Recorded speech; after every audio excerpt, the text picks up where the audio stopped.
நிறைய தாய்மார்கள் என்ன கேட்குறாங்க அப்படின்னா, என்னுடைய குழந்தைங்க ரொம்ப வீக்காக இருக்காங்க, சரியாக சாப்பிட்றதில்ல, உடல் எடை வந்து ரொம்ப குறைவாக இருக்கு, அடிக்கடி சிக்காயிறாங்க, நோய் எதிர்ப்பு சக்தி இம்யூனிட்டி அவங்களுக்கு இல்லை. இதுதான் அவங்க கேட்கறது. இதுக்கு ஏதாவது வழி இருக்கா? இதெல்லாம் இல்லாமல் என் குழந்தைய வந்து ஆரோக்கியமாக நான் வந்து வளர்க்க முடியுமா அப்படிங்கிற ஏக்கத்தோடு நிறைய பேர் பதிவிடுவாங்க. அவங்களுக்கெல்லாம் ஒரு எளிய டிப்ஸ் தான், வீட்டிலே நீங்கள் தயாரிக்கலாம், இல்லைன்னா தயாரித்த எங்ககிட்ட நீங்கள் கேட்டு வாங்கிக்கலாம். என்னன்னு கேட்குறீங்களா? சிறுதானியம் கொண்டு செய்யப்படுகின்ற சத்து மாவு தான். நிறைய பேர் நிறைய ஃபார்முலாவில் வித்துக்கிட்டு இருப்பாங்க, சொல்லிக்கிட்டு இருப்பாங்க. நான் சொல்ல போறதை நீங்க கேட்கலாம்.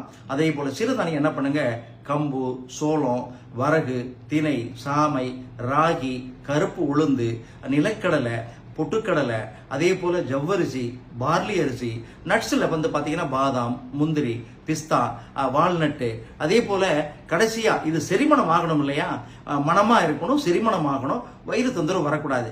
அதுக்கு சுக்கு, ஏலக்காய் இதெல்லாம் அளவு படி நம்ம சேர்த்து அதை என்ன பண்ணணும், முளைக்கட்டுற தானியங்களை முளைக்கட்டி நிழல்ல காய வச்சு நல்லா காஞ்ச பிறகு அரைக்கிறதுக்கு முன்னாடி ஒரு அரை மணி நேரம் வெயில வச்சு அதுக்கப்புறம் அதை அரைச்சு சளிச்சு வச்சுக்கிட்டு குழந்தைங்களுக்கு காலை மாலை 2 வேளை கொடுத்து பாருங்க.